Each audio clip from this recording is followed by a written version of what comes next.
ఉక్రెయిన్లోని ఒడిశా తీరంలో 4 భారతీయులతో వెళుతున్న ఓ వాణిజ్య నౌకపై దాడి జరిగింది. ఈ ఘటనలో 2 భారతీయులు సురక్షితంగా ఉన్నారని, మిగిలిన 2 ఆచూకీ తెలియాల్సి ఉందని కీవ్లోని భారత రాయబార కార్యాలయం వెల్లడించింది.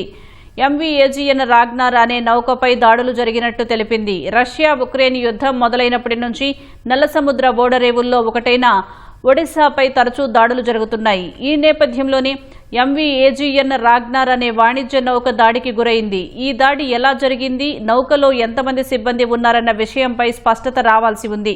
నౌకపై దాడి జరిగిన తర్వాత పరిస్థితులను ఎప్పటికప్పుడు నిశితంగా పరిశీలిస్తున్నామని భారత రాయబార కార్యాలయం తెలిపింది. గల్లంతైన సిబ్బంది ఆచూకీ తెలుసుకునేందుకు సహాయ చర్యలు కొనసాగుతున్నాయని పేర్కొంది. తాజా దాడుల నేపథ్యంలో అంతర్జాతీయ వాణిజ్య నౌకల్లో పనిచేసే భారత నావికులకు కేంద్రం అడ్వైజరీ జారీ చేసింది. నల్ల సముద్ర ప్రాంతంలో పనిచేస్తున్న లేదా దాని ద్వారా ప్రయాణిస్తున్న వాణిజ్య నౌకల్లో ఉద్యోగాలకు అంగీకరించే ముందు పలు జాగ్రత్తలు తీసుకోవాలని సూచించింది. సముద్ర మార్గంలో పరిస్థితి అత్యంత దారుణంగా ఉందని పేర్కొంది. నల్ల సముద్ర మార్గాల్లో దాడుల వల్ల ఏప్రిల్ నుంచి ఇప్పటికే 5 భారత పౌరులు ప్రాణాలు కోల్పోయారని వెల్లడించింది.